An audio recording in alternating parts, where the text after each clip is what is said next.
When my stepchildren declared they only obey their real parents, I replaced the locks, reversed every privilege I paid for, and notified their father to pick them up tonight. Silence followed. Ever been told you're not a real parent in your own home? My stepchildren just drew that line in the sand, so I accepted their terms. The Wi-Fi password, the car keys, the grocery deliveries, even the locks on the front door. It all stopped the second they said those words. And the silence after I told their father to come get them was the loudest sound I've ever heard. This is what happens when you push a stepmom past her breaking point. Hey, store lover. Welcome to the Narrative Hub, Reddit Stories. Believe me, this adventure gets wild, but it's only epic with you. Seriously, you make this possible. Want more stories? Greater adventure? Smash subscribe right now. Smash like. Comment below. Let's go. The words hung in the air like smoke from a house fire, thick and suffocating, long after my stepson Joshua had spat them at me. He stood there, 16 years old, all sharp angles and simmering defiance, with his 14-year-old sister Olivia hovering behind him like a shadow, her arms crossed, mirroring his smirk. The fight had been about something ridiculously trivial, screen time on a school night. It was a battle I'd fought 100 times before, a war of attrition that had been slowly grinding me down for months. But this time, the weapons were different. This time, they'd brought out the nuclear option. "You can't tell us what to do," Joshua had sneered, his phone clutched in his hand like a shield, his thumb still hovering over the screen where he'd been scrolling through TikTok despite our house rule about devices after 9 p.m. "You're not our real parent. We only have to listen to our dad and our mom." Olivia nodded, her chin jutting out in that defiant way that reminded me so painfully of her mother Catherine. "Yeah, we only obey our real parents." There it was, the line in the sand, drawn in blood and fire. 4 years. 4 long, complicated, beautiful, heartbreaking years I had poured everything I had into being a part of this family. I'd loved their father, David, with a fierce devotion that had surprised even me. When we'd met at that coffee shop downtown, he'd been grading papers while I worked on my laptop, both of us refugees from our respective home offices. I never imagined I'd be signing up for this particular battlefield. But I had extended that love to his children, even when they made it clear from day one that I was the interloper, the villain in their story of family disruption.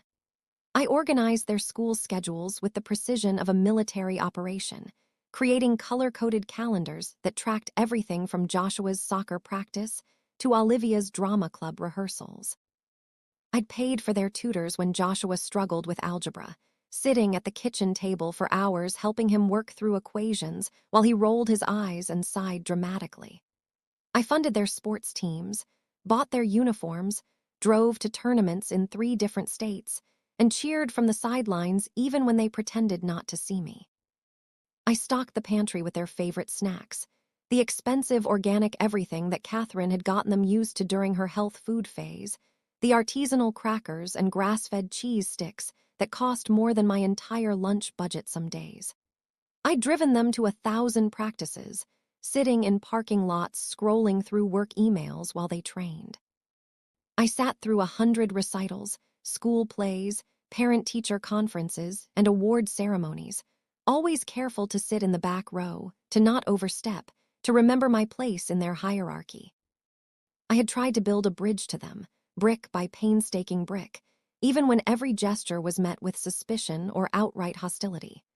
When Olivia had her first heartbreak at 13, I'd bought ice cream and sat with her while she cried, even though she'd barely spoken to me beyond the necessary pleasantries for months.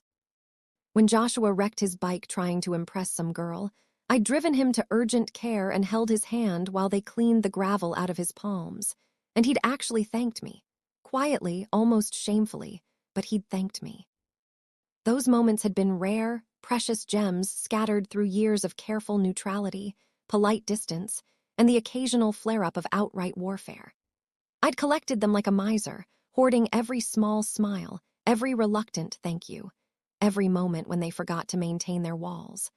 I'd built my hope on those fragments, convinced that persistence and patience would eventually win them over. And with those words, "We only obey our real parents," they didn't just burn the bridge I'd been building. They dynamited it, salted the earth, and danced on the ruins. But something inside me didn't break. It didn't shatter into a million pieces the way I'd expected it to during my worst moments over the past 4 years. Instead, it clarified. The emotional haze of trying, of hopping, of constantly seeking their approval, evaporated like morning mist. In its place was a cold, hard, crystalline certainty that felt almost liberating in its starkness. They were right. I wasn't their mother. Catherine held that title, and she wielded it like a weapon whenever it suited her purposes. When she needed someone to drive them to activities that conflicted with her yoga classes, when she needed someone to help with homework while she traveled for work, when she needed someone to fund the expensive lifestyle she'd established for them but couldn't maintain on her own, then I was useful. But when push came to shove, when the kids needed to be disciplined or held accountable, suddenly I was just the woman sleeping with their father. But this was my house. The mortgage was in my name as well as David's, a detail that had taken months of negotiation and lawyers to establish when we'd moved in together 3 years ago. The bills were paid from a joint account I contributed to significantly, more than significantly, if I was being honest. My marketing consulting firm was doing better than David's teaching salary, and I'd been quietly subsidizing this family's lifestyle for years without complaint. I was a stakeholder, I was an investor, and they had just declared me redundant. The clarity was intoxicating. For the first time in 4 years, I could see the situation with perfect, unforgiving accuracy. I had been trying to earn something that they had no intention of giving. I had been playing by rules that didn't exist. I had been fighting a war that was rigged from the start. I didn't yell. I didn't cry. I didn't launch into the lecture about respect and family that was burning in my throat. I simply gave them a calm, level look that seemed to pierce right through their teenage bravado. "Okay," I said. The single word was so devoid of emotion it seemed to startle them. Their smirks faltered. Olivia actually took a half step back, as if my calm was somehow more frightening than the explosion they'd been expecting.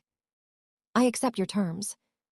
I turned and walked to my office, the sound of my footsteps unnaturally loud in the sudden quiet. They expected a plea, a negotiation, maybe some tears. They expected me to beg for forgiveness or try to explain myself. They had no idea I was about to go scorched earth on their entire world. This wasn't an emotional reaction. This was a strategic withdrawal. This was a carefully calculated demonstration of exactly what my non-real parenting had been worth. I closed the door to my office and took a deep breath, my hands surprisingly steady as I reached for my laptop. The room around me was filled with reminders of the life I'd built here, framed photos of family vacations where the kids had barely tolerated my presence, artwork they'd made in elementary school that I'd carefully preserved even though they'd forgotten about it years ago, certificates and awards from their various activities that I'd framed and displayed with pride. First, my laptop. The familiar weight of it felt grounding as I opened it and logged into our internet provider's portal. The family plan with unlimited high-speed data that fueled Joshua's gaming marathons and Olivia's TikTok binges was under my name. I'd set it up that way when we'd moved in together, back when I'd naively thought that handling the household logistics would help me integrate into the family structure. The account dashboard glowed on my screen, showing the current usage statistics. Joshua's gaming console was currently pulling down data at maximum capacity. He was probably in the middle of some online battle with his friends. Olivia's phone was streaming something, her laptop was running Netflix, and her tablet was downloading what looked like several gigabytes of something. The total monthly data usage for this family was staggering. I'd been funding their digital lifestyle without ever asking for so much as a thank you. One click. The password was changed to a 24-character string of gibberish I didn't even bother to write down. Let them try to guess. KX9-MP2VQ at 8NR5TY and 7UI3WE6. The Wi-Fi died instantly. I could hear the immediate impact. Joshua's voice echoed down the hallway. "What the hell? Did the internet just cut out?" Followed by the rapid clicking of his mouse as he tried to reconnect to whatever game he'd been playing. The sound of frustrated button mashing reached me through the walls, accompanied by increasingly colorful language that would have earned him a lecture from me under normal circumstances. But these weren't normal circumstances anymore. Next, the banking app on my phone. The interface was clean and efficient, showing me exactly how much money I'd been pouring into this family's lifestyle. Joshua's debit card, which I funded with a weekly allowance of $150 for gas and lunches. That was $600 a month, $7,200 a year, just for his spending money. And what did I get in return? Sullen responses, eye rolls, and apparently the privilege of being told I wasn't a real parent. Deactivate. Olivia's card was next.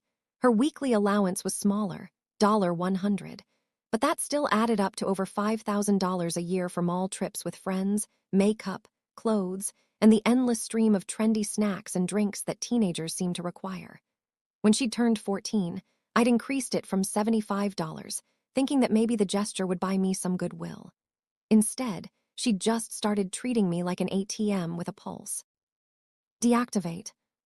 The shared account for the grocery delivery service that brought organic everything to our doorstep was next. I pulled up the subscription details and felt a surge of bitter amusement at the numbers.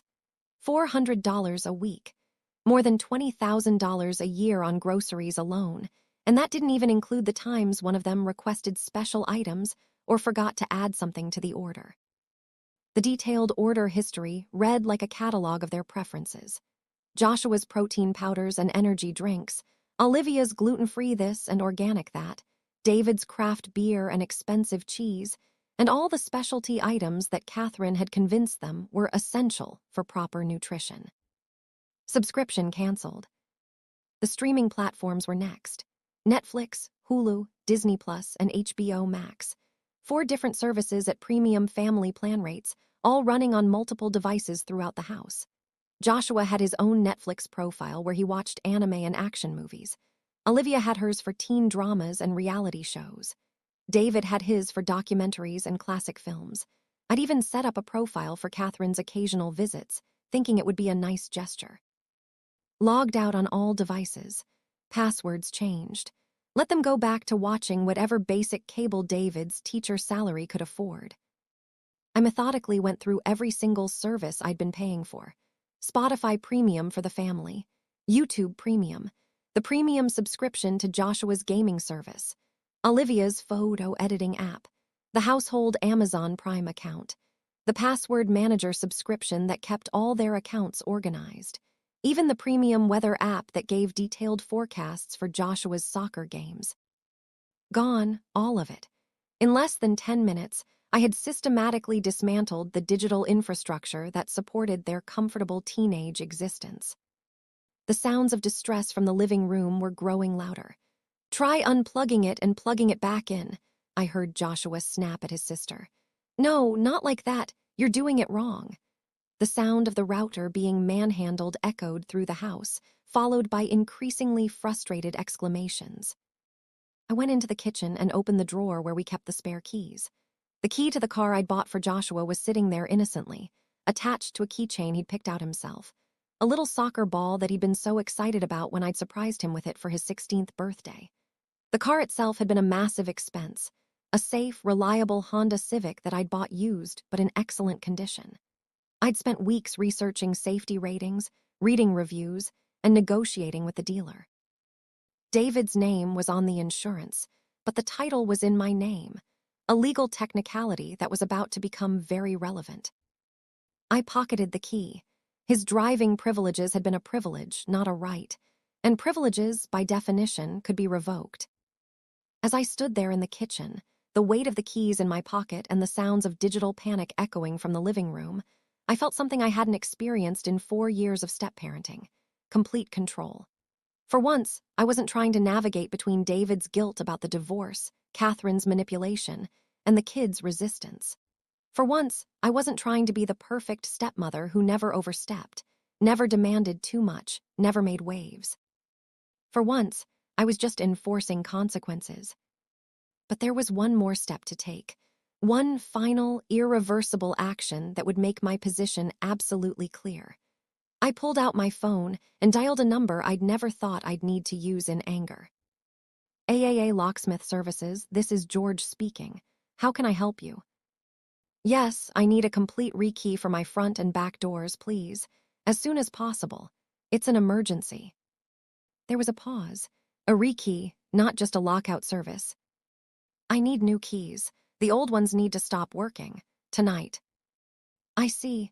Well, I can have someone out there within the hour. There's an emergency fee for same-day evening service. That's fine, whatever it costs. I gave him my address and confirmed the appointment. The man on the phone was professional and discreet, probably used to situations like this. Divorces, evictions, domestic disputes.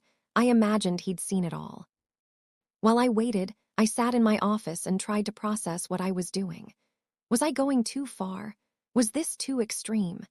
But then I remembered the smirk on Joshua's face, the way Olivia had nodded along so eagerly, the casual cruelty in their dismissal of everything I'd done for them. No, this wasn't too extreme. This was proportionate. They wanted to draw lines. I would respect their boundaries. They wanted to exclude me from their family structure. I would step outside of it completely. I could hear them moving around the house, their voices carrying through the walls. They were clearly struggling with the technological apocalypse I'd unleashed, but they hadn't come to find me yet. They were probably still expecting this to blow over, for normal service to resume once I'd had my little tantrum. They had no idea what they'd started. Jennifer, David's voice called from downstairs. He must have just gotten home from his evening class. Why is the internet down? The kids are freaking out. I didn't answer. Let him figure it out. A few minutes later, I heard his footsteps on the stairs, followed by urgent, whispered conversations. What did you say to her? His voice was sharp with concern. What exactly did you say? We just told her she's not our real mom, I heard Joshua reply, his voice smaller now, uncertain. It's not like it's not true. Oh God, David muttered. Oh, Joshua, what were you thinking? What? It's not like she doesn't know. She's just being dramatic.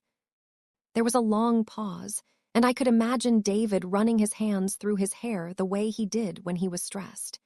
He knew me well enough to understand that I wasn't prone to dramatic gestures. If I was cutting off the internet, there was a reason. Jennifer, his footsteps approached my office door. Can we talk about this?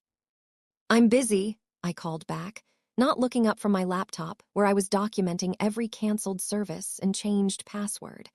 I was creating a comprehensive record of exactly what my non-real parenting had been worth in financial terms. The numbers were staggering. Come on, don't be like this. They're just kids. They say stupid things. They're 16 and 14, I replied evenly.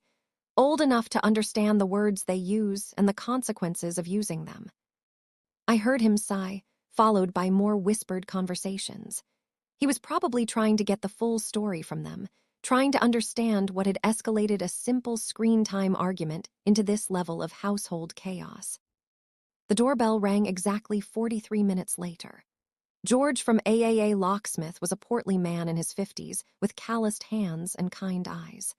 He arrived in a van equipped with every tool imaginable for lock-related emergencies, and he got to work immediately without asking questions about why I needed my locks changed at 8:30 on a Tuesday evening.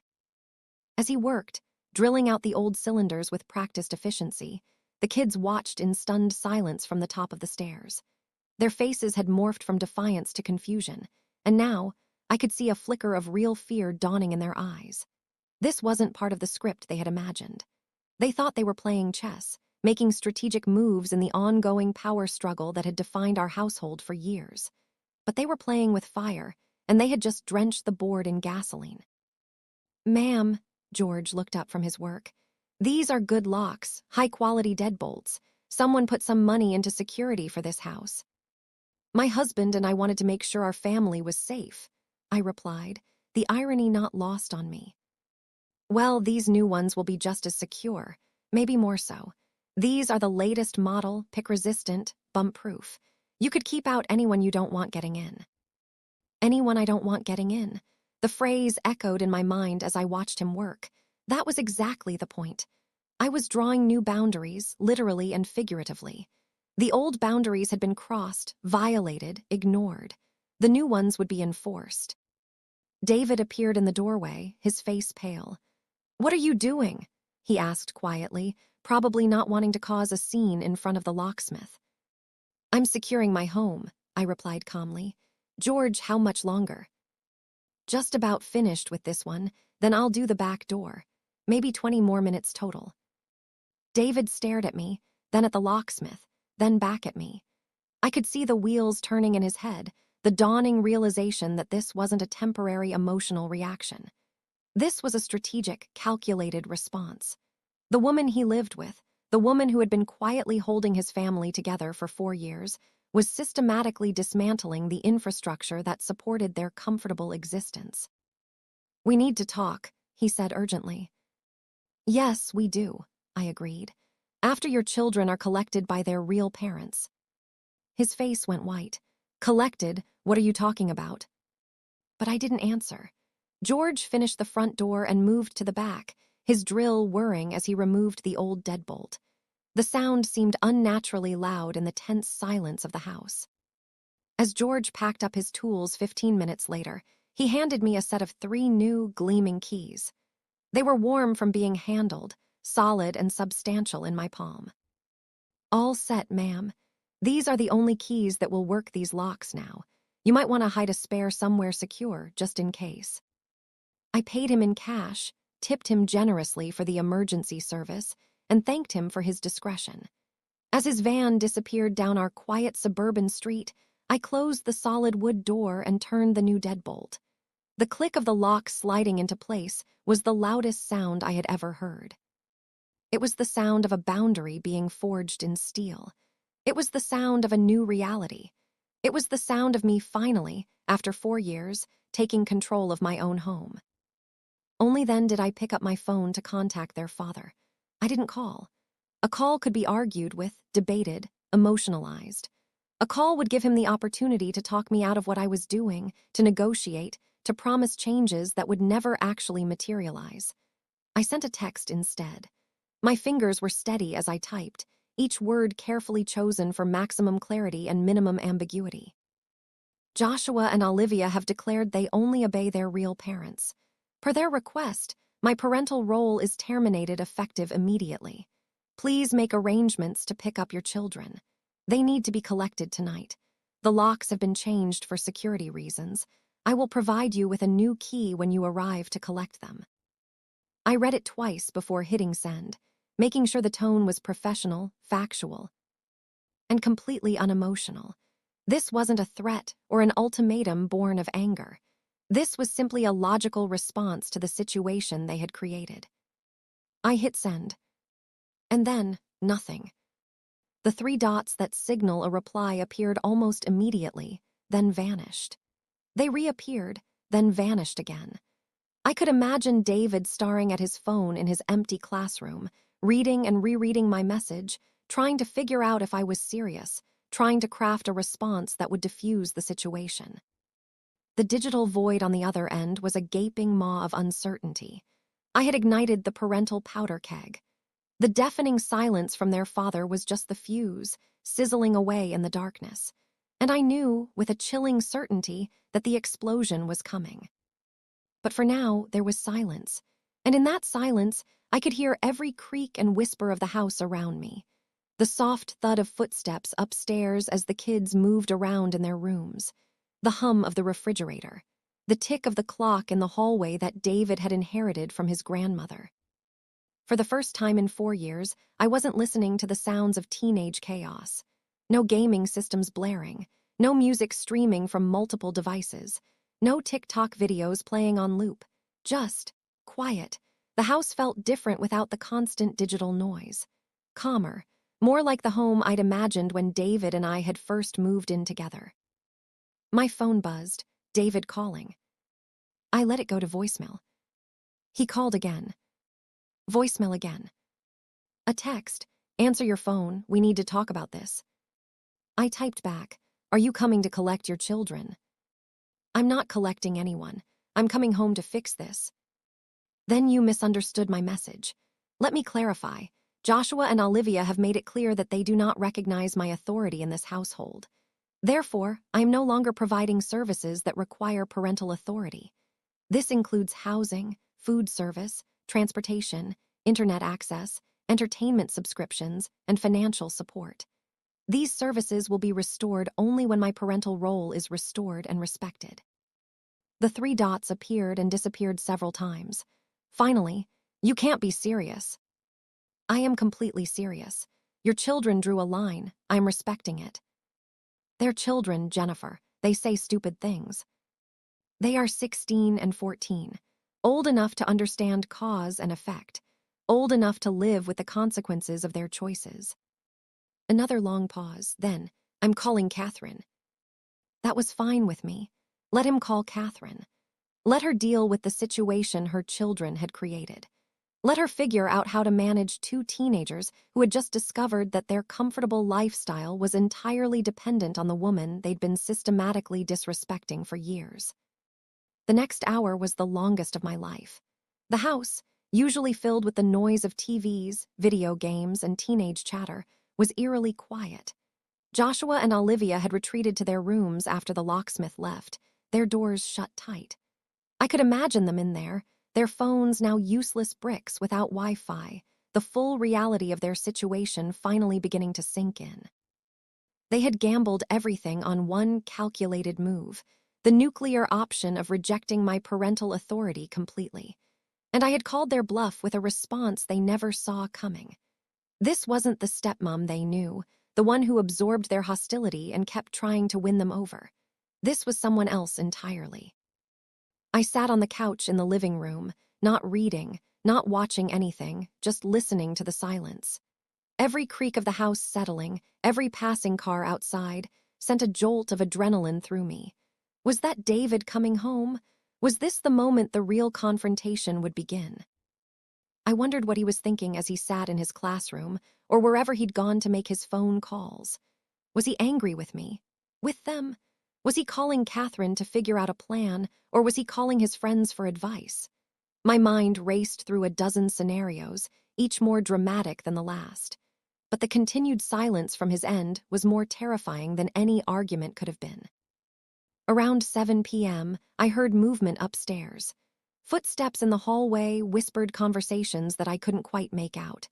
Then, Olivia's door creaked open, and she appeared at the top of the stairs, looking small and lost. She came down slowly, each step tentative, like she was approaching a wild animal that might attack. When she reached the bottom, she hovered there for a moment, clearly unsure how to proceed. "I'm hungry," she said finally, her voice barely above a whisper. I looked up from the book I'd been pretending to read. "There's salad," I replied, gesturing to the bowl on the counter. I'd made myself a simple dinner earlier, mixed greens, cherry tomatoes, a basic vinaigrette. Nothing fancy, nothing that required any of the specialty ingredients that usually filled our kitchen. Her face fell. "Salad, is that it? Aren't you going to order pizza or something?"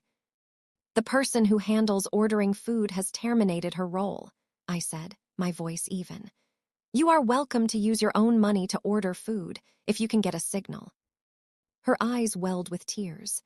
"I don't have any money. You turned off my card." "Correct. Your father provides for your basic needs. Anything extra was a privilege extended by me. You've made it clear you don't want me involved in your lives, so I am respecting your wishes." She stared at me, her mouth opening and closing like a fish out of water. I could see her trying to process this new reality, trying to understand how we'd gotten from a simple argument about screen time to this complete upheaval of her comfortable existence. But I'm hungry," she repeated, as if saying it again would somehow change the situation. "There's salad," I said again. "There are also basic sandwich ingredients in the refrigerator, peanut butter and jelly, some leftover chicken from last night. You're 14, Olivia. You're capable of feeding yourself." The tears spilled over and ran down her cheeks. "This isn't fair." "You're right," I agreed. "It isn't fair. It wasn't fair when you told me I wasn't a real parent. It wasn't fair when you dismissed 4 years of my time, effort, and financial support with a casual sneer. But fairness was never the point, was it? The point was putting me in my place." She stood there crying, probably waiting for me to cave, to rush over and comfort her, to apologize and promise to fix everything. But that version of me was gone. She had killed that version of me with a few carefully chosen words. "Well, congratulations," I continued quietly. "You succeeded. I now know exactly what my place is in this family. The question is, are you prepared to live with that reality?" She turned and fled back to her room, the slam of her door echoing through the now silent house. A few minutes later, I heard the microwave running. She was heating up leftover chicken. At least she was learning to be self-sufficient. An hour later, Joshua appeared. He tried a different approach than his sister. Where she had been plaintive and tearful, he came down the stairs radiating anger and righteous indignation. This was his territory, his area of expertise. He was used to intimidating adults with his size and his attitude, used to making people back down through sheer force of personality. "What is wrong with you?" he demanded, standing over me where I sat on the couch. At 6'2", he was taller than his father, all teenage swagger and barely controlled fury. "You can't just do this. You can't lock us out of the Wi-Fi and cancel our cards. This is our house too." I looked up at him calmly, not intimidated by his attempt to loom over me. "This is your father's house and my house," I corrected him. "And in this house, there are rules and expectations. You have made it clear you will not abide by them when they come from me. Therefore, you are now under the sole authority of your father. He has been notified to come and collect you." "So you're kicking us out? You're throwing us out on the street?" His voice cracked with a mixture of rage and panic. This wasn't going according to his script either. He was used to adults backing down when he got aggressive, used to getting his way through intimidation. "I am transferring your care to your designated real parent, as you requested," I said, my voice steady and calm. "I will not have my home, my resources, and my efforts be treated like a hotel service where the guests get to verbally abuse the staff. You made the terms, Joshua. I'm simply enforcing the consequences." He stared at me, his chest heaving with barely contained fury. I could see him trying to find an angle, a way to turn this around, to make me the bad guy in this scenario. But the raw, unfiltered logic of it was a wall he couldn't climb over, couldn't break through, couldn't argue around. "You're crazy," he said finally, but his voice lacked conviction. "You're actually crazy." "I'm actually done," I corrected. "Done being disrespected in my own home. Done funding a lifestyle for people who see me as nothing more than a convenient ATM. Done trying to earn love and respect from people who have made it clear they will never give it." He stood there for another moment, his hands clenched into fists at his sides. I could see him wanting to escalate further, to push this confrontation into territory where he might have the advantage. But something in my demeanor must have warned him off. This wasn't the pushover stepmother he was used to dealing with. Finally, he let out a guttural scream of pure frustration and stomped back upstairs, his feet pounding on the steps like a child having a tantrum. Which, I realized, was exactly what this was. These weren't mature young adults making reasoned decisions about family structure. These were children having a tantrum because someone had finally said no and meant it. At 9:17 p.m., headlights swept across the living room window. David's sedan pulled into the driveway, the engine ticking as it cooled in the autumn evening. My heart hammered against my ribs as I watched him get out of the car, his movements sharp with barely controlled anger. This was it. The silence was over. The reckoning had arrived. But as I watched him approach the front door, I realized he was alone. He hadn't brought a second car. He hadn't come to pick them up. He had come for me. He used his old key on the front door, rattling it in the lock with growing frustration as it refused to turn. "Jennifer!" he shouted through the door, his voice echoing in the quiet neighborhood. "What did you do to the lock?" I walked over calmly and opened the door, but I left the chain on, creating a narrow gap between us. We stared at each other through that small space, and I could see that his face was a thundercloud of confusion, anger, and something that might have been fear. "What is going on?" he demanded, his voice tight with barely controlled emotion. "My phone has been blowing up with texts from Catherine. The kids have been calling me hysterical. You changed the locks. You canceled their cards. What were you thinking? I was thinking that I will no longer be treated like a doormat in my own home, I said, my voice low and steady. They drew a line, David. I'm just enforcing it. By kicking them out, he roared, loud enough that I worried the neighbors would hear. They're children. They are 16 and 14 years old enough to understand the words they use and the consequences of using them. They invoked their real parents, David. I'm simply giving them what they want. You or Catherine need to take them. He stared at me through the gap in the door, his eyes wide with disbelief. I could see him trying to process what I was saying, trying to understand how a simple teenage tantrum had escalated into this complete breakdown of our household structure. You can't be serious, he said, but his voice was quieter now, less certain. Open this door. Are you here to collect your children? No, I'm here to talk sense into you. We are a family. That's what I thought, too, I replied, and for the first time, I let a hint of pain creep into my voice. Until about 4 hours ago. Your children have a different definition of family, David. Until you and I are on the same page about what a family is and what my role in it is, this door stays closed. He slammed his palm against the door, the sound echoing through the quiet house. This is insane, he shouted, his composure finally cracking completely. I watched through the gap as he pulled out his phone, his fingers flying across the screen with desperate urgency. A moment later, my own phone buzzed with a banking notification. He had just transferred $5,000 to my personal account, more money than he'd ever transferred at one time, probably most of his savings. The text that followed read, "Is this what this is about? Money? Fine, let me in." The insult was so profound, so utterly dismissive of everything I had done for 4 years, that my cold resolve almost cracked. He thought this was about money. He thought he could buy his way out of this conflict, buy my compliance, buy my continued willingness to be treated like hired help rather than family. But that reaction just showed me how deep the problem ran, how fundamentally he misunderstood what this was about. He didn't see me as a partner, an equal, someone whose feelings and dignity mattered. He saw me as a service provider he could manage with the right financial incentive. I didn't text back. Instead, I unlatched the chain and opened the door, but I remained firmly planted in the entryway, blocking his path into the house. Get them, I said quietly. Take them to Catherine's for the night. You and I will talk when they are gone.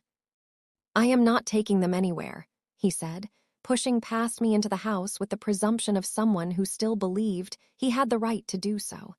This is their home. Then you need to decide what the rules of this home are, I said, my voice rising for the first time that evening. The careful control I'd maintained for hours was finally starting to crack. Because I will not be undermined.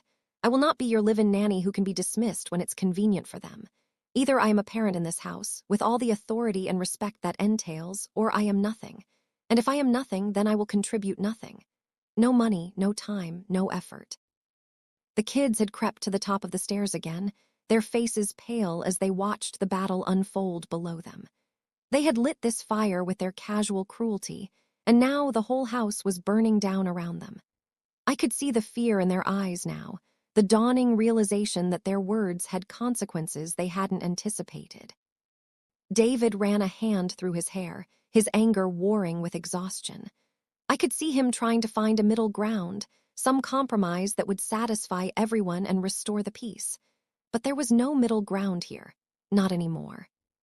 So what do you want me to do, Jennifer? He asked, his voice strained. You want me to ground them for life, take away everything. They're just kids who said something stupid. I want you to support me, I said, and I let all 4 years of frustration and hurt pour into those words. I want you to walk up those stairs and tell your children that in this house they have 2 parents, you and me, and that my voice carries the exact same weight as yours. That disrespect to me is disrespect to you. And that until they can understand that and apologize, not to me, but to the family they fractured, their privileges remain revoked. I held up the new keys, the metal catching the light from the hallway fixture. And we will all live by the new rules. He looked from my face to the keys in my hand, and then up the stairs to his children. I could see the calculation in his eyes. the careful weighing of options. On one side was the path of least resistance: placate me, soothe the kids, promise changes that would never actually materialize, and pretend this never happened. It was the easy way, the way he'd always taken when faced with conflict between his old life and his new one. On the other side was a war on two fronts, with his children, who would never forgive him for siding with me, and undoubtedly with his ex-wife, who would use this situation to create maximum drama and chaos. I watched him make his choice, and my heart sank as I saw him take the familiar path. "Jennifer," he started, his voice soft, pleading, already preparing to ask me to be the bigger person, to back down, to restore the status quo. "Catherine called, she said you've always been jealous of her relationship with the kids." And there it was. The ex-wife's poison, dripped neatly into his ear like honey laced with arsenic. It wasn't a mutiny by the kids. It was a coordinated attack, and Catherine was the general. She had armed her children with the perfect words to wound me, sent them into battle knowing exactly what damage they would do, and now she was spinning the narrative to make me the villain. The jealous stepmother. The wicked witch who couldn't stand that the children loved their real mother more. It was such a perfect, archetypal story that David's rational mind couldn't resist it. It made sense of everything in a way that didn't require him to actually confront the real issues in our family. "So you believe her?" I asked, my heart turning to ice in my chest. "You believe this is about my jealousy and not about the fundamental disrespect your children showed me in our home?" "I just think you overreacted," he shot back, his voice escalating again, probably grateful to have a narrative that let him be angry with me instead of having to deal with the complex reality of what had actually happened. "Changing the locks, canceling their accounts, it's extreme." "Extreme situations call for extreme measures," I countered, my own voice rising to match his. "What was I supposed to do, David? Bake them cookies and ask them to please respect me next time? I've tried that for 4 years. It doesn't work. They see your hesitation, they see the way you let Catherine whisper poison in your ear, and they see a crack in our foundation. And today they drove a truck through it." "Stop it," the voice came from the top of the stairs, cutting through our argument like a knife. Joshua came stomping down the steps, his face streaked with tears of frustration and anger. "Just stop fighting." David and I both turned to look at him. This tall, angry boy who looked so much like his father but carried his mother's talent for manipulation. "I'll apologize, okay?" Joshua said, his voice thick with emotion but calculated in its timing. He had waited for exactly the right moment to make his dramatic entrance. "I'm sorry, okay? I'm sorry for what I said. Now can you please just turn the internet back on?" And that was the moment everything crystallized. That was the moment David finally saw what I had been seeing for 4 years. The apology wasn't real. It was a transaction, a currency exchange designed to restore his comfortable lifestyle as quickly as possible. It was the same manipulative behavior he'd been rewarding for years, the same pattern that had brought us to this point. There was no acknowledgement of hurt caused, no understanding of why his words had been so devastating, no genuine remorse for the damage done to our family. Just a calculated trade, empty words for restored privileges. Joshua stood there on the stairs, tears on his cheeks and defiance still burning in his eyes, waiting for his apology to work its magic the way it always had. Waiting for the adults to crumble, to give him what he wanted, to restore his world to its proper order. But this time, David looked at his son, truly looked at him, and saw the reflection of his own conflict avoidance and his ex-wife's manipulative scheming. He saw a boy who had learned that consequences could always be avoided with the right words, that authority figures would always cave if you pushed the right buttons, that genuine accountability was something that happened to other people. He turned to me, and for the first time that night, I saw something shift in his eyes. The anger was gone, replaced by a dawning, horrifying clarity. He had been complicit in this. His attempts to keep the peace with everyone had resulted in a home with no peace at all. His children didn't respect me because he had never required them to respect me. They dismissed my authority because he had never backed it up. They treated me like hired help because he had allowed them to, because it was easier than fighting the battles that needed to be fought. For 4 years, I had been fighting alone, and they had all let me. David walked over to me slowly, each step deliberate, and took my hand. His fingers were cold, slightly trembling, and I could feel the weight of his realization in that simple touch. Then he turned to face his children, and when he spoke, his voice carried more authority than I had heard from him in years. "Go pack a bag," he said to Joshua and Olivia, his words cutting through the charged silence like a blade. "Both of you, you'll be staying with your mother for a while." The shock on their faces was absolute and immediate. This wasn't in the script. This wasn't how these scenes usually played out. Usually, Dad would mediate, find a compromise, smooth things over, and restore the comfortable status quo where everyone got what they wanted except me. Olivia burst into tears, her composure finally cracking completely. "But Daddy, no, I don't want to go to Mom's. She's never there, and her apartment is tiny, and I hate it there." "This is not up for discussion," David said, and his voice was iron-hard with resolve. "You said you only obey your real parents. Fine, your mother can deal with you, but you need to understand something, both of you." He paused, looking from one child to the other. "This is Jennifer's home, this is our home, and the disrespect stops tonight." Joshua's mouth fell open. "Dad, you can't be serious. We said we were sorry." "No," David replied firmly. "You said words. There's a difference. Sorry is what you feel when you understand that you've hurt someone and you genuinely regret it. What you just offered was a bargaining chip. And that tells me everything I need to know about how seriously you take this situation." Olivia was crying harder now, the kind of desperate sobs that had always been guaranteed to make David cave in the past. "Please, Daddy, I don't want to leave. I'll be good, I promise. I'll listen to Jennifer, I'll do whatever she says." But David didn't waver. "When you are ready to come back and be a part of this family, all of this family, then we can talk. Until then. Your mother can set the Wi-Fi password and fund your lifestyle and deal with your attitudes." He looked at me then, his grip on my hand tightening. "I'm sorry," he whispered, and this apology felt real, weighted with genuine understanding. "I let this happen. I should have stopped it years ago. I'm sorry." The next 30 minutes were a blur of frantic packing, tearful protests, and slammed drawers. I stood by as a silent observer while David held the line with a strength I hadn't seen from him before. He didn't waver when Olivia threw herself on her bed and refused to pack. He didn't negotiate when Joshua tried to argue that this was all my fault.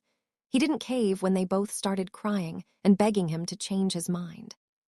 He just quietly helped them pack their bags, loaded them into his car, and buckled a sobbing Olivia into the passenger seat. Joshua got in the back without a word, his face a mask of barely contained fury, refusing to look at me as I stood in the doorway. As David was about to get in the driver's seat, he paused and walked back to me.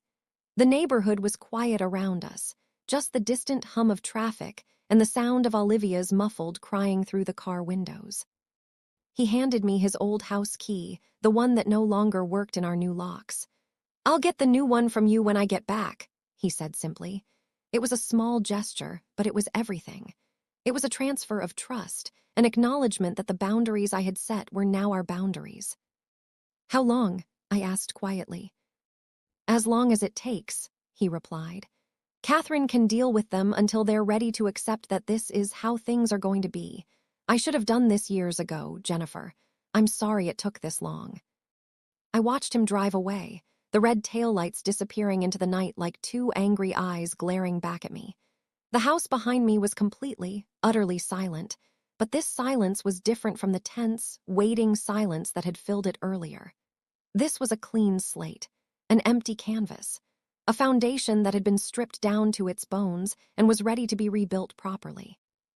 The first few days were strange. The house felt enormous without the constant noise of teenage life filling every corner. No gaming systems blaring at all hours. No music bleeding through bedroom walls.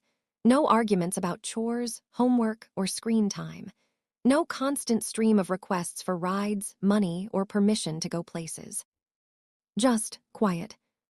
I found myself walking through rooms that felt like they belonged to someone else's life.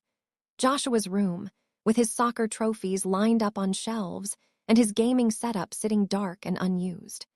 Olivia's room, with its carefully curated aesthetic of fairy lights and inspirational posters that had never seemed to inspire much actual good behavior. These spaces that had been sources of constant stress and conflict were now just empty rooms, monuments to a family structure that had never really worked. David came back that first night around 11 p.m., looking emotionally drained but somehow lighter, as if he'd set down a burden he'd been carrying for years. We sat on the couch together in our impossibly quiet house and talked until nearly 2 a.m. Really talked, for the first time in months. He told me about the drive to Catherine's apartment, about the arguments and tears and accusations that had filled the car, about Catherine's fury when she realized she was suddenly responsible for full-time parenting again, about the kids' disbelief that this was really happening, that their comfortable existence had been dismantled so completely and so quickly. "Catherine tried to blame you, of course," he said, his arm around me as we sat in the living room that had been a battleground just hours earlier. "She said you were being vindictive and petty, that you'd always resented her relationship with the kids." "And what did you tell her?" "I told her that you'd been more of a parent to them than she had been in 4 years, and that if she had a problem with how we ran our household, she was welcome to provide an alternative." He paused. "She didn't take that well." I could imagine. Catherine had spent years undermining my relationship with the kids while simultaneously relying on me to provide the stability and financial support that made their comfortable lifestyle possible. Now, she was suddenly faced with the full-time responsibility of 2 angry, displaced teenagers with no internet, no spending money, and a deep sense of grievance about the situation. "How long do you think it will take?" I asked. "I don't know," he admitted. "Maybe a few days, maybe a few weeks, maybe longer. But however long it takes, we don't go back to the way things were. That's over." The next morning, I got a series of increasingly frantic texts from Olivia. "Jennifer, I'm so sorry, please, can I come home? Mom's apartment only has 1 bedroom, I have to sleep on the couch. There's no good food here, and Mom doesn't know how to cook anything. I promise I'll be good, please, just let me come home. I miss my room, I miss my stuff, I miss everything." I showed the messages to David over coffee. He read them with a sad shake of his head. "She still doesn't get it," he said. "She's not sorry for what she said or how she treated you. She's sorry about the consequences." "What do we do?" "Nothing, not yet. She needs to sit with this for a while, they both do." Joshua's approach was different. Instead of apologetic texts, I got a series of angry messages that revealed exactly how little he had learned from this experience. "This is all your fault. Dad was fine before you came along. You're ruining our family. I hate you. You're not my mother, and you never will be." Each message was like a small knife, but they also proved that David had made the right choice. Joshua wasn't ready to come home. He was still fighting the war, still trying to win through intimidation and emotional manipulation. I showed these messages to David, too. "I'm blocking his number," I said simply. "Good," he replied without hesitation. "He can talk to me if he wants to communicate with this household, and only when he's ready to be civil." By the end of the first week, Catherine launched her counterattack. It started with a phone call to David while he was at work. "She's manipulating you," I heard her voice through his phone when he called me afterward to tell me about the conversation. "This whole thing is just a power play. She's trying to get rid of your kids so she can have you all to herself." It was classic Catherine, take a grain of truth and twist it into a weapon.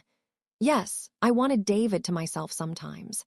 Yes, I was tired of feeling like a second-class citizen in my own home.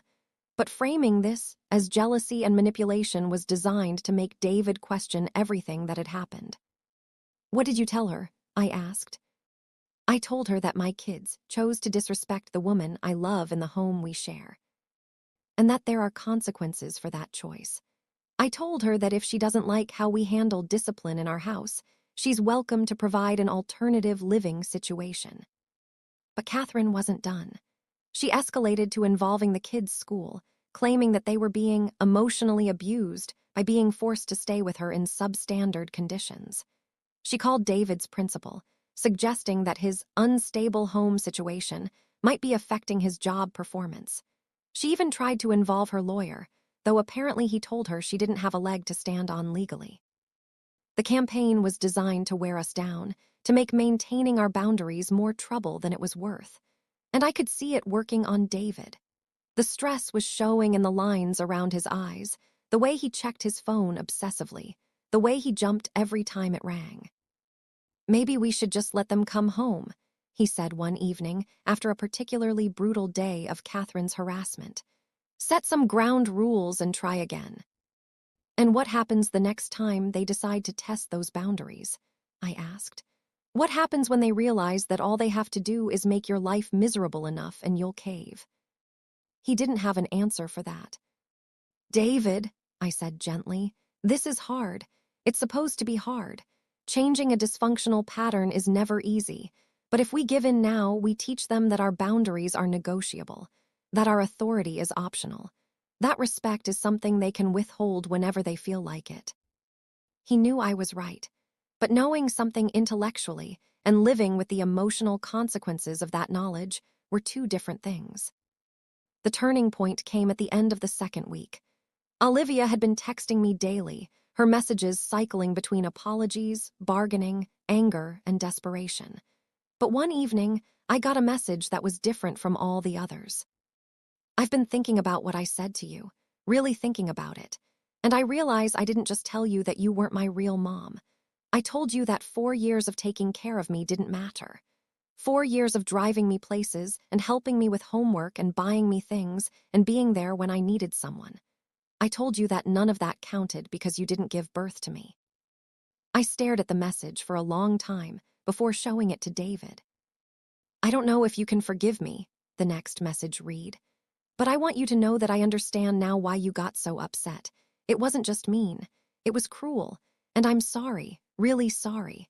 Not because I want to come home, although I do, but because I hurt someone who has been nothing but good to me for my entire life."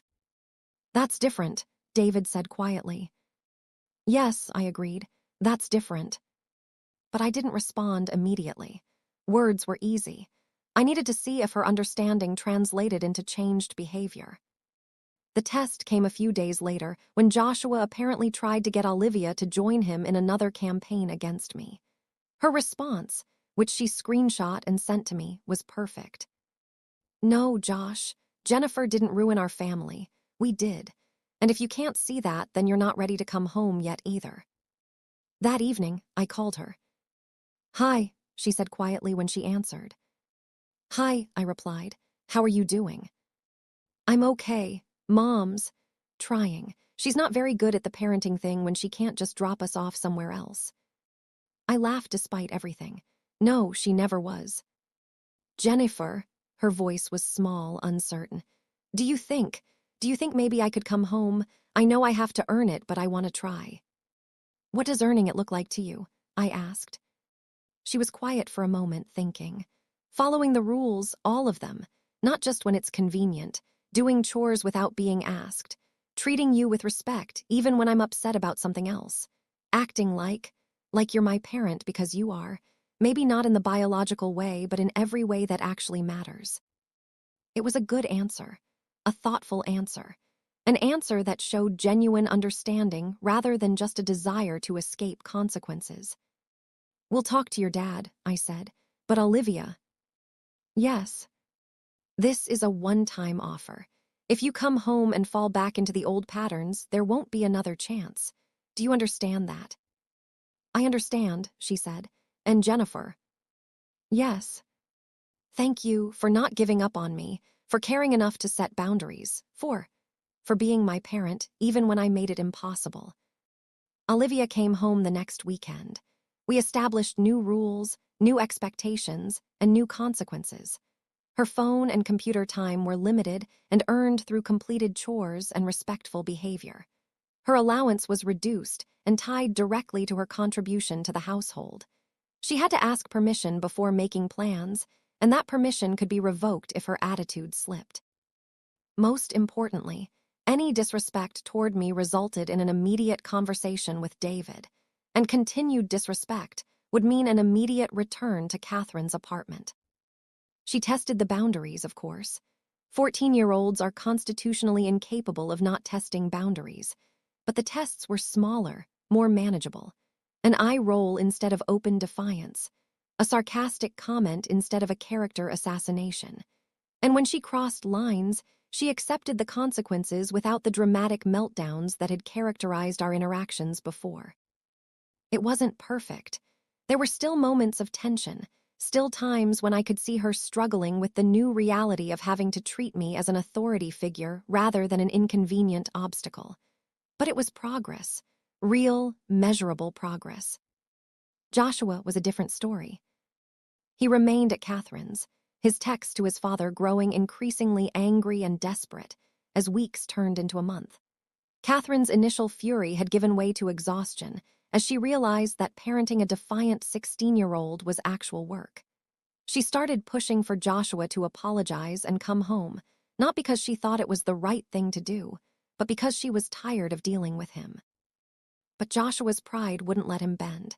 In his mind, admitting he was wrong would be admitting that I had won, and he wasn't prepared to do that.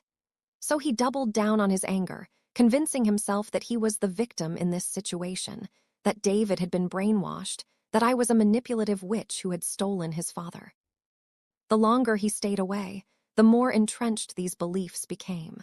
What had started as teenage defiance was hardening into genuine resentment, and I began to worry that we might be losing him entirely. Maybe I should go talk to him, David suggested one evening as we sat in our peaceful living room, Olivia upstairs doing homework without being asked. What would you say? I asked. I don't know, maybe. Maybe we could find some middle ground. Some way for him to come home, without completely capitulating. I understood his impulse. Joshua was his son, his firstborn, the little boy who had once worshipped his father and seen him as a superhero. Watching that relationship deteriorate was killing David slowly. But I also knew that backing down now would undo everything we had accomplished. David, I said gently, what message would that send to Olivia? That the rules apply differently depending on how stubborn you're willing to be. That if you hold out long enough, you can get your way. He knew I was right, but that didn't make it any easier. As autumn turned to winter, our household settled into new rhythms. Olivia and I developed a relationship that was different from what I'd had with either of the kids before. It was based on mutual respect, rather than my desperate attempts to win approval. She still missed her brother, still hoped he would come home, but she was also thriving in an environment where expectations were clear and consistently enforced. David was healing too. The constant stress of managing competing loyalties was gone. He could parent Olivia without worrying about undermining me, and he could support me without feeling like he was betraying his children. For the first time in our relationship, we were actually partners in parenting rather than adversaries. But Joshua's absence was a weight we all carried. His empty room was a constant reminder that our family was incomplete. His refusal to participate in holidays or family events created a hole that couldn't be filled by the three of us. Catherine, meanwhile, was struggling. 16-year-old boys require resources, food, transportation, supervision, emotional energy, and she was discovering that she wasn't equipped to provide those things consistently.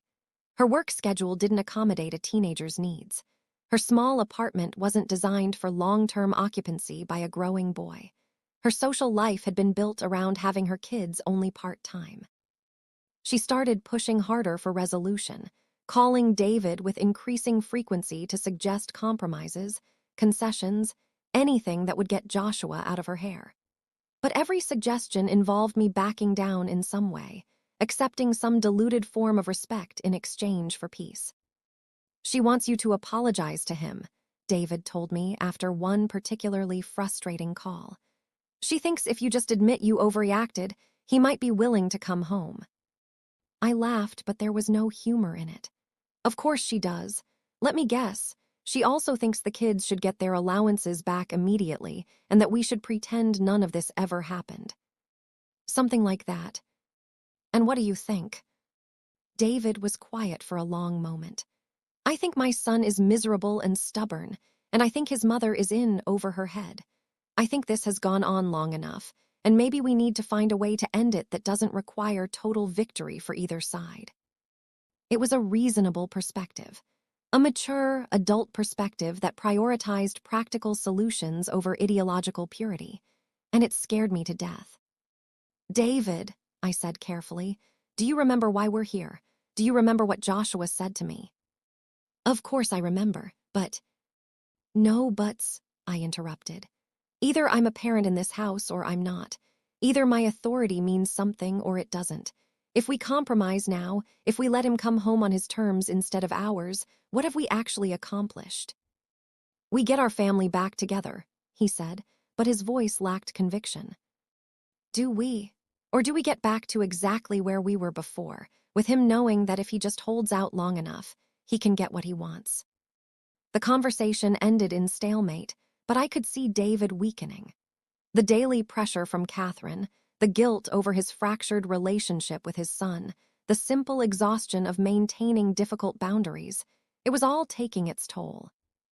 I realized that I might have to prepare for the possibility that David would eventually choose his son over me. That the man who had stood up for me so powerfully that first night might ultimately decide that keeping his family together was more important than keeping his promises to me. In early December, Joshua made his move. Instead of calling David, he showed up at the house while David was at work and I was home alone. I heard the doorbell and looked through the peephole to see him standing on our front porch, looking thinner than when he'd left, his face hard with determination. I didn't open the door. I know you're in there, he called through the wood. I just want to talk. Then call your father and arrange a time to talk, I replied, loud enough for him to hear but not loud enough to alert the neighbors to the drama unfolding on their quiet street. Come on, Jennifer, just open the door, 5 minutes. No.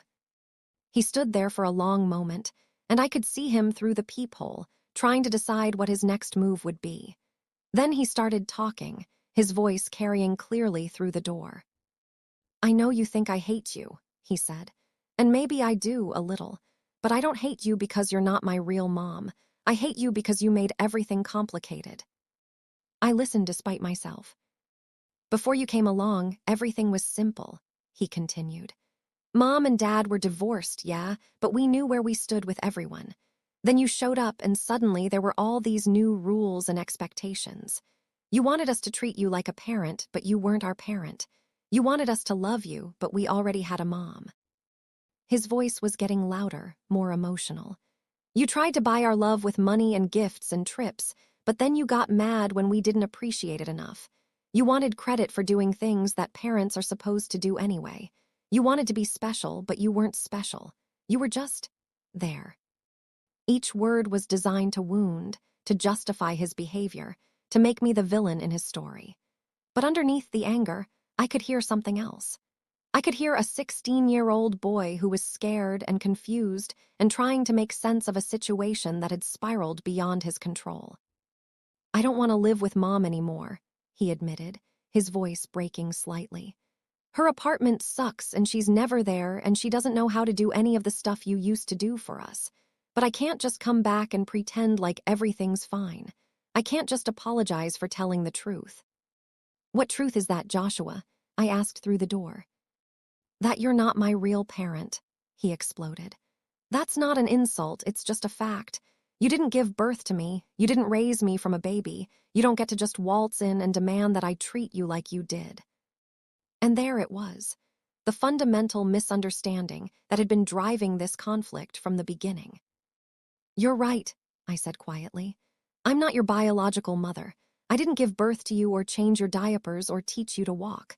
But Joshua, being a parent isn't just about biology. It's about showing up, day after day, year after year. It's about caring for someone even when they don't appreciate it. It's about setting boundaries because you love someone enough to help them become a better person. I leaned against the door, wishing I could see his face, wishing this conversation could happen without a barrier between us. For 4 years, I showed up for you, I continued. I drove you to practice, helped you with homework, funded your activities, advocated for you at school. I celebrated your victories and comforted you in your defeats. I worried about you when you were late coming home and felt proud when you accomplished something difficult. That's what parents do, Joshua. And I did all of that not because I had to, but because I chose to. But that doesn't make you my mom, he said stubbornly. No, I agreed. It makes me your parent. There's a difference. Your mom will always be your mom, no matter what. But parenting is something you do, not something you are. And for 4 years, I parented you. The question is whether you're ready to let me keep doing that, or whether you'd rather have no relationship with me at all. He was quiet for a long time. When he finally spoke, his voice was smaller, more uncertain. I don't know how to come back from this, he admitted. I said terrible things. I was awful to you. Even if I apologize, how do we just go back to normal? We don't, I said simply. We can't go back, Joshua. We can only go forward. And going forward means accepting that things are different now. The rules are different. The expectations are different. I'm different. How are you different? I thought about that for a moment. How was I different? What had changed in me during these months of conflict and resolution? I'm not trying to earn your love anymore, I said finally. I spent 4 years trying to prove that I deserved to be part of your family. I don't need to prove that anymore. I am part of your family, whether you accept it or not. Your father and I are partners, and this is our home. You can choose to be part of that or not, but I'm not going to beg you to accept me. So what does that mean, if I come home? It means you follow the rules, all of them, without argument or negotiation. It means you treat me with respect, even when you disagree with me. It means you accept that I have authority in this house, and that authority isn't conditional on your approval. And if I can't do that, then you don't come home, I said simply. It's your choice, Joshua, but it's an all-or-nothing choice. There's no middle ground anymore. He stood there for another few minutes, and I could see him wrestling with the decision. Finally, he turned and walked away without another word. That evening, when David came home, I told him about the conversation. How do you think it went? He asked. I don't know, I admitted, but at least now he understands what coming home would actually mean. As Christmas approached, the question of Joshua's absence became more pressing. Olivia asked constantly when her brother would be coming home. David's family started asking questions about why Joshua wouldn't be joining us for holiday celebrations. Catherine ramped up her pressure campaign, insisting that keeping a child away from his family during the holidays was unconscionably cruel. She's threatening to take us to court, David told me one evening in mid-December. She says she'll claim that you're creating an emotionally abusive situation. Let her, I replied, though my stomach clenched with anxiety. What exactly would she claim? That we're requiring her son to follow rules and treat people with respect. That we're not allowing him to verbally abuse the adults in his household. I'd love to see her try to make that argument to a judge. But the pressure was intense, and I could see it wearing on everyone. Olivia was caught between loyalty to her brother and acceptance of our new family dynamic. David was torn between his commitment to our relationship and his guilt over his fractured bond with his son. And I was struggling with the knowledge that my insistence on boundaries might cost Joshua his relationship with his father entirely. 3 days before Christmas, Joshua called David directly. I want to come home for Christmas, he said, his voice carefully controlled. Just for the holiday, then I'll go back to Mom's. David looked at me as Joshua spoke, the phone on speaker between us. I could see the hope in his eyes, the desperate desire to have his son home for Christmas, to restore some semblance of normalcy to our fractured family.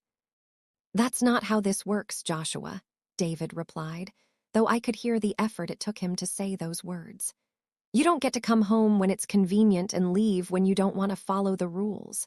If you want to be part of this family, you're part of it all the time, with all the responsibilities that entails. So I can't even come home for Christmas. Joshua's voice cracked with emotion. You're going to keep me away from my family on Christmas because your wife has a power trip. The accusation hit its mark. I saw David flinch, saw him start to waver. This was his son, asking to come home for Christmas. What kind of father said no to that? Joshua, I said, speaking directly to the phone. You're welcome to come home anytime you want, but coming home means accepting that this is your home, with all the rules and expectations that go with living here. It doesn't mean visiting when it suits you. I just want to be with my family for Christmas, he said, and now he was openly crying. Please, I miss Dad, I miss Olivia, I miss the way things used to be. It would have been so easy to say yes. To let him come home for Christmas, to pretend for a few days that everything was fine, to give everyone the gift of a complete family for the holidays. But I knew that doing so would undermine everything we had built, would teach him that boundaries were negotiable, that persistence could overcome principle.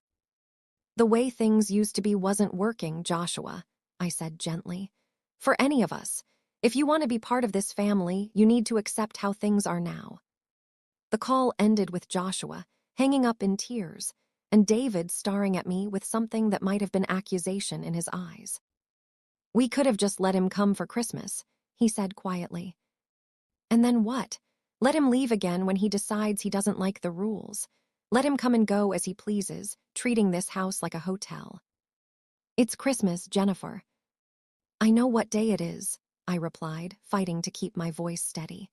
And I know this is hard, but if we give in now, we teach him that our boundaries aren't real, that he just has to wait for the right moment, apply the right pressure, and he can get what he wants.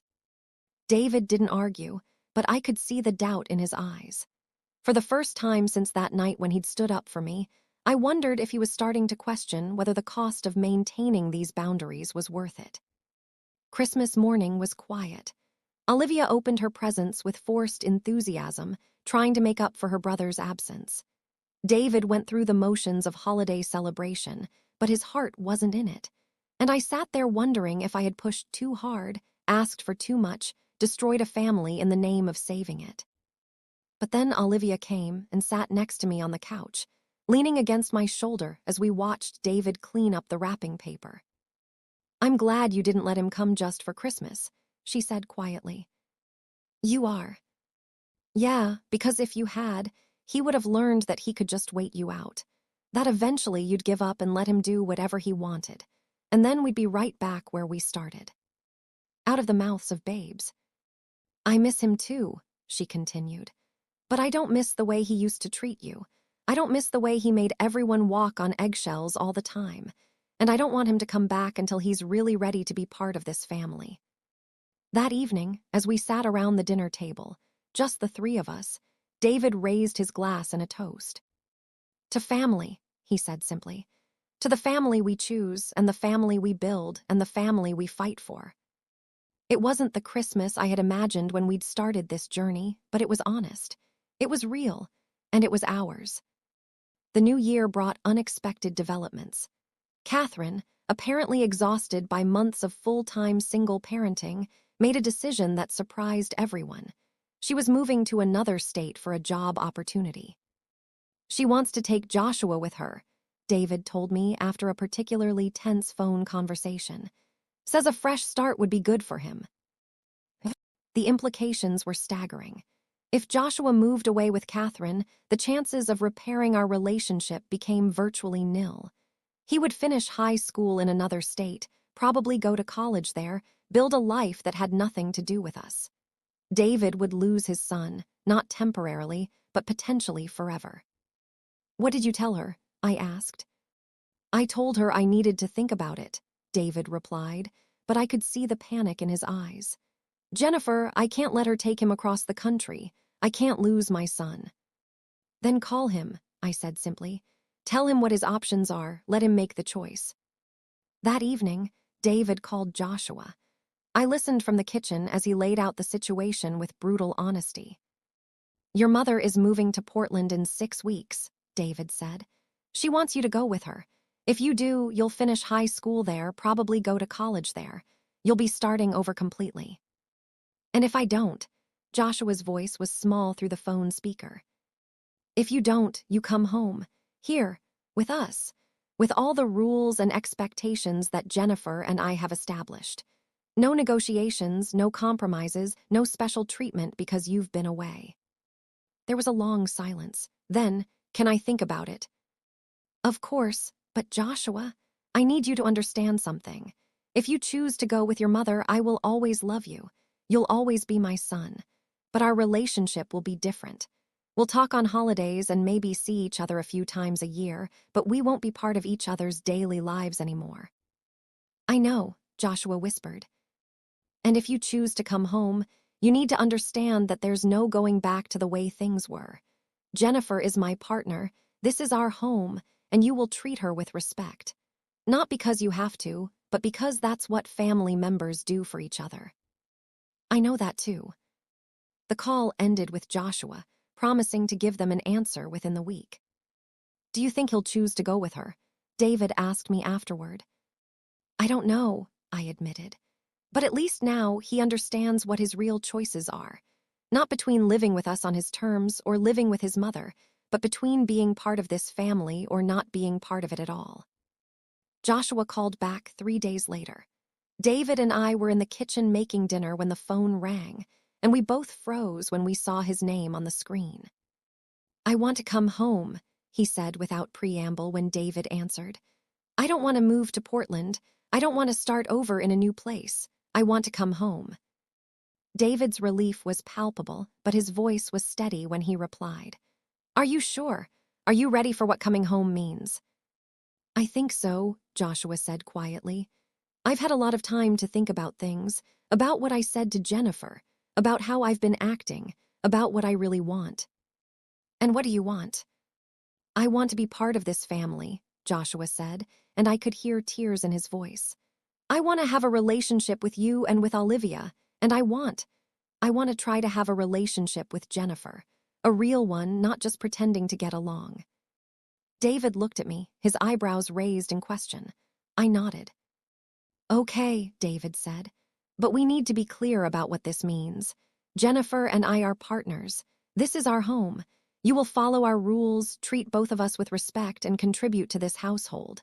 If you can't do that, this won't work. I understand, Joshua said. And Dad?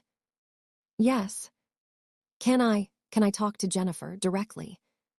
David handed me the phone, his expression unreadable. Hi, Joshua, I said. Hi, his voice was barely above a whisper. I owe you an apology, not the fake kind I tried to give you before, but a real one. I waited, letting him find his words. What I said to you that night, it wasn't just mean. It was designed to hurt you as much as possible. I wanted to make you feel like you didn't belong in our family, like you were just some outsider who was trying to force her way in. And that was wrong. He paused, and I could hear him struggling to control his emotions. The truth is, you weren't trying to force your way in. You were already in. You were already part of our family, and I knew it. That's what scared me. Because if you were really my parent, then you could really disappoint me. And I'd already been disappointed by enough parents. The insight was startling in its maturity. This wasn't the angry, defensive teenager I'd been dealing with for months. This was someone who had done real self-reflection, who had come to understand not just what he had done, but why he had done it. But pushing you away didn't protect me, he continued. It just hurt everyone, including me. I've been miserable without you guys. I've missed our family dinners and our stupid arguments about homework and even your nagging about cleaning my room. I found myself smiling despite everything. I don't nag. I provide helpful reminders. He laughed, a sound I hadn't heard from him in months. Right, helpful reminders, I've missed those too. Joshua, I said, if you come home, things will be different. I'm different. I'm not going to try to earn your approval anymore. I'm not going to walk on eggshells around you or pretend that your behavior doesn't affect me. I'm going to parent you the way I parent Olivia, with clear expectations and consistent consequences. I know, he said, and I think that's what I need. I think maybe it's what I've always needed. Are you ready for that? I think so. I hope so. I want to try. It wasn't a guarantee. It wasn't a promise that everything would be perfect from now on. But it was honest, and it was real, and it was more than I had dared to hope for. Okay, I said, then come home. Joshua came home on a Saturday afternoon in late January. He arrived with 2 suitcases and a humility I'd never seen from him before. Gone was the swaggering teenager who had dominated our household with his moods and demands. In his place was a young man who seemed genuinely uncertain about his place in our family structure. "Hi," he said simply when he walked through the front door, using the new key David had given him. "Hi," I replied, and we stood there for a moment, 2 people who had been through a war together, trying to figure out how to coexist in peacetime. Olivia broke the tension by launching herself at her brother, wrapping him in a fierce hug that he returned with equal intensity. Watching them together, I was reminded of how much this conflict had cost everyone, not just the adults. "I missed you," she said, tears streaming down her face. "I missed you too," he replied, and I could see that he meant it. That first week was strange for everyone. Joshua was almost painfully polite, asking permission for things he used to simply take, apologizing for minor infractions that wouldn't have registered with me before. He was trying so hard to follow the rules that he seemed afraid to breathe, without checking if it was allowed. "You can relax," I told him after he asked permission to get a glass of water from the kitchen. "You live here, Joshua. You don't need to ask permission to exist in your own home." I don't want to mess this up," he admitted. "You won't mess it up by being yourself," I assured him. "You'll mess it up by being disrespectful or refusing to follow reasonable rules. But getting a glass of water isn't a rule violation." Slowly, gradually, he began to settle back into the rhythms of family life. He returned to school, rejoined the soccer team, reconnected with friends who had wondered where he'd disappeared to. But there were differences, too. He did his chores without being asked. He came to dinner when called. He participated in family conversations instead of sitting in sullen silence. Most importantly, he began to engage with me as a parent rather than an adversary. "Jennifer," he said one evening as I was reviewing some work documents at the kitchen table. "Yes." "I need help with my college application essays. Would you be willing to look at them?" It was a small thing, but it represented a seismic shift. He was asking for my help not because he had to, but because he wanted to. He was acknowledging my expertise, my value, my role in his life. "Of course," I said. "I'd be happy to help." We spent the next hour going through his essays, discussing his goals, talking about his future. It was the kind of conversation I'd always wanted to have with him, the kind of relationship I'd dreamed of building. And it was happening not because I demanded it, but because he'd chosen it. Of course, it wasn't all smooth sailing. Joshua was still a teenager, still testing boundaries, still figuring out where the lines were in our new family dynamic. The difference was that now, when he crossed a line, he accepted the consequences without the dramatic meltdowns that had characterized his behavior before. The first real test came about a month after his return. He'd made plans to go to a party at a friend's house, and I'd given him permission with the understanding that he'd be home by midnight. At 12:30, he still wasn't home, and his phone was going straight to voicemail. When he finally walked through the door at 1:15 a.m., clearly having been drinking, I was waiting for him in the living room. "We need to talk," I said simply. "I know I'm late," he started, but I held up a hand to stop him. "You're not just late, Joshua, you're drunk, and you drove home." His face went white. "I wasn't that drunk, I was fine to drive."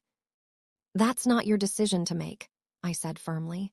"And it's certainly not a decision you're qualified to make when you've been drinking.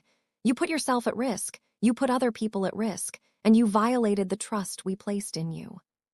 He stood there swaying slightly, probably expecting me to lecture him about the dangers of drinking or deliver some moral sermon about responsibility. Instead, I just looked at him calmly. "Your car keys," I said, holding out my hand.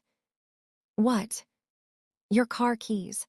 You've just demonstrated that you can't be trusted to make good decisions about drinking and driving, so you've lost your driving privileges." "For how long?" "We'll start with 2 weeks and see how it goes." He started to argue, then stopped himself. I could see him remembering where arguments had gotten him before, remembering the months he'd spent at his mother's apartment, remembering what he stood to lose if he chose to fight this battle. "Okay," he said quietly, fishing his keys out of his pocket and handing them to me. "I'm sorry, I screwed up." "Yes, you did," I agreed. "But screwing up isn't the end of the world, as long as you learn from it and do better next time."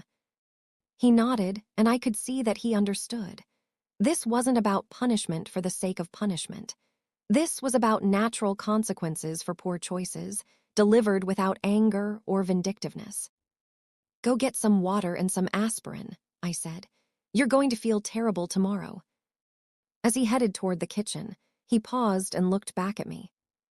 "Jennifer." "Yes." "Thank you." "For what?" "For not giving up on me, even when I gave you every reason to." It was a moment of pure honesty, and it meant more to me than any forced apology ever could have. Spring brought new challenges and new opportunities. Joshua was accepted to several colleges, and suddenly our kitchen table was covered with brochures and financial aid forms. For the first time, I was included in the college planning process, not as an outsider looking in, but as a full participant in the family decision-making. "What do you think about State University?" David asked me as we reviewed Joshua's options one evening. "The business program is excellent," I replied, "and the scholarship offer makes it very affordable. But Joshua, what do you think? It's your future." "I like it," he said. "It's far enough away that I'll have independence, but close enough that I can come home for weekends if I want to." The phrase "come home" was said so naturally, so casually, that it took my breath away. This house was his home now, not just his father's house where he happened to live. We were his family, not just his father and sister plus the woman his father lived with. "There's something else," Joshua said, his voice becoming more serious. "I've been thinking about what I want to study, and I think I want to go into family counseling." David and I exchanged glances. Really, what sparked that interest? Joshua was quiet for a moment, gathering his thoughts. "This whole experience," he said finally. "What we went through as a family, the way we almost fell apart, the way we put it back together. I kept thinking about how differently things might have gone if we'd had better tools for communication, if we'd understood how to navigate the complexities of blended families." He paused, looking directly at me. "I want to help other families figure out what we figured out before they get to the point where someone has to change the locks." It was an unexpectedly mature perspective from someone who had been the primary source of our family's dysfunction just months earlier. "I think that's a wonderful goal," I said, "and I think your personal experience will make you a more effective counselor." "Do you really think so?" "I do. You understand both sides of the conflict now. You know what it feels like to be a kid whose family structure is changing, and you know what it feels like to face real consequences for your choices. That perspective is valuable." As the school year wound down and graduation approached, I found myself reflecting on how much had changed in our family. The angry, defiant boy who had declared me irrelevant was now a young man who sought my advice, respected my authority, and included me in his plans for the future. But more than that, I had changed too. The woman who had desperately sought approval, who had absorbed disrespect in the hope of eventually earning love, was gone. In her place was someone who understood her own worth, who set boundaries not out of anger but out of self-respect, who parented from a place of confidence rather than insecurity. Joshua's high school graduation was held on a beautiful June evening, the kind of perfect weather that makes everything feel possible. As I sat in the bleachers between David and Olivia, watching Joshua walk across the stage to receive his diploma, I felt an overwhelming sense of gratitude. Not just for the moment itself, but for the journey that had brought us here. The conflict that had nearly destroyed our family had ultimately made us stronger. The boundaries that had seemed so harsh and unforgiving had created space for genuine respect and authentic relationships to grow. After the ceremony, as we gathered for photos, Joshua surprised me by asking if I would take a picture with him alone. "Just the two of us," he said, wrapping his arm around my shoulders. I want to remember this moment. As the photographer snapped the picture, Joshua leaned over and whispered in my ear, "Thank you for fighting for our family, even when it meant fighting with me." Later that evening, at the graduation party we'd thrown for him, Joshua stood up to make a toast. "I want to thank everyone who came tonight," he began, "but especially I want to thank my family. My dad, who taught me that being a man means taking responsibility for your actions. My sister Olivia, who never gave up on me even when I gave up on myself." He paused, looking directly at me. "And Jennifer, who taught me that love isn't just a feeling, it's a choice you make every day, even when it's hard, especially when it's hard." He raised his glass. "To family, the one you're born into and the one you build." As I looked around the room at the faces of friends and family members who had supported us through this difficult journey, I realized that Joshua was right. Family wasn't just about biology or legal relationships. It was about showing up, setting boundaries, holding each other accountable, and choosing to love each other even in the midst of conflict. 2 years later, Joshua is now finishing his sophomore year at State University, majoring in family counseling with a minor in conflict resolution. He comes home most weekends, not because he has to, but because he wants to. He calls me regularly to ask for advice about everything from course selection to relationship problems. Olivia is a junior in high school now, confident and secure in her place in our family structure. She's never again questioned my authority or dismissed my role in her life. More than that, she's become one of my closest confidants, someone I can talk to about everything from work stress to family dynamics. David and I are stronger than we've ever been. The crisis that nearly broke our family ultimately taught us how to be true partners, how to support each other even when it's difficult, how to present a united front in parenting while still maintaining our individual perspectives. Catherine moved to Portland as planned and has built a new life there. She calls the kids regularly and sees them during school holidays. Our relationship with her is cordial but distant. We've all learned to maintain appropriate boundaries. Last month, Joshua brought his girlfriend home to meet the family. As I watched him introduce her to everyone, I noticed that he introduced me not as my dad's wife or my stepmom, but simply as Jennifer, my parent.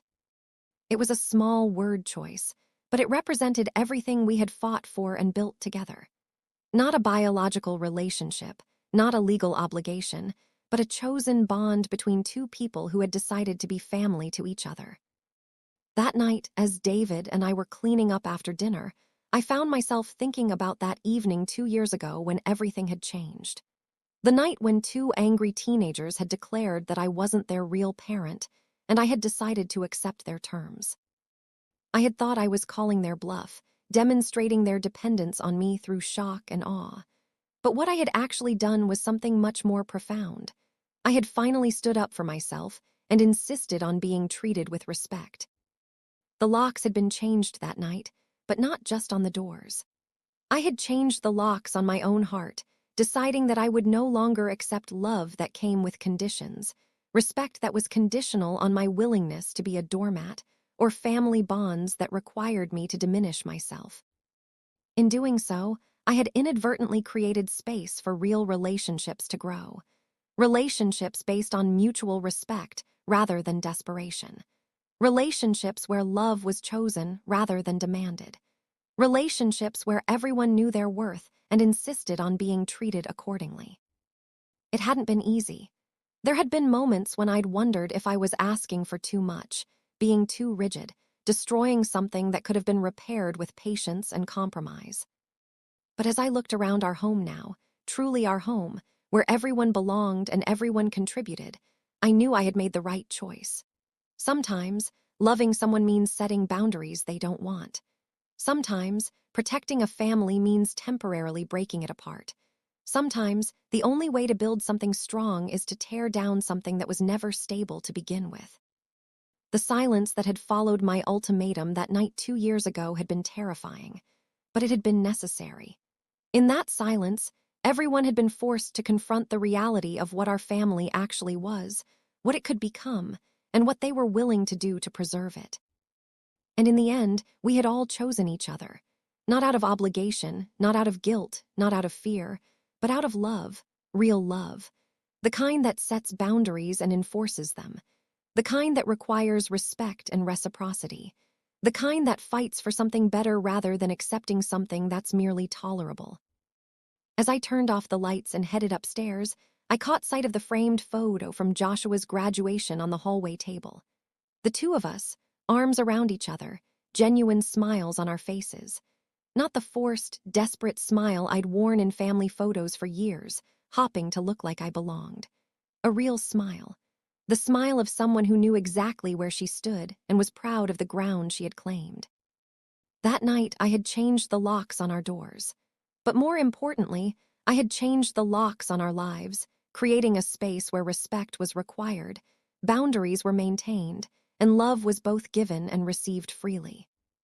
It had been the hardest thing I'd ever done, and it had been worth every terrifying moment.